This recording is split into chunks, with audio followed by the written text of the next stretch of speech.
I get those goosebumps every time you come around, yeah. You ease my mind, you make everything feel fine. Worry about those comments, I'm way too numb, yeah. Cause way too dumb, yeah.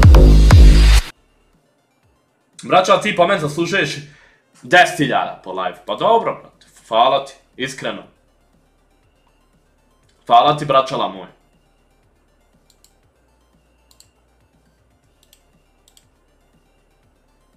Ali eto, trudim se, jebi ga toliko koliko se trudim za sebe. Boga mi, snimam klipove, radim ono što volim jednostavno. Znači, mene je samo drago što ja ovo radim zato što volim. Znači, da ne volim, onda bi mi se gadio život. Majke mi ljudi, evo iskreno vam kažem. Evo iskreno, sad vam iskreno iz srca kažem. Meni da se ovo gadi. Znači, meni da se ovo gadi, gadilo bi mi se, majke mi. Znači, igrao bi, snimao bi, ali ono, nije to nekako, znaš. Ne bi bilo to. Ali ja ovo volim raditi. Jednostavno, ja volim ovo raditi.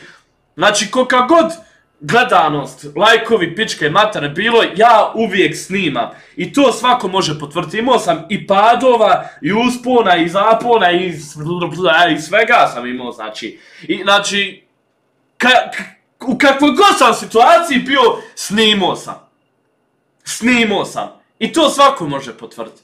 U kakvoj god situaciji sam bio, snimao sam, znači.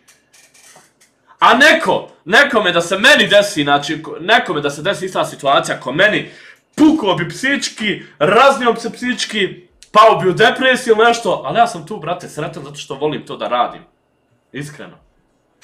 Iskreno. I kad voliš ono što radiš, uvijek ćeš biti uspješan u tom poslu. Iskreno. Ja volim ovo sve. Majke mi.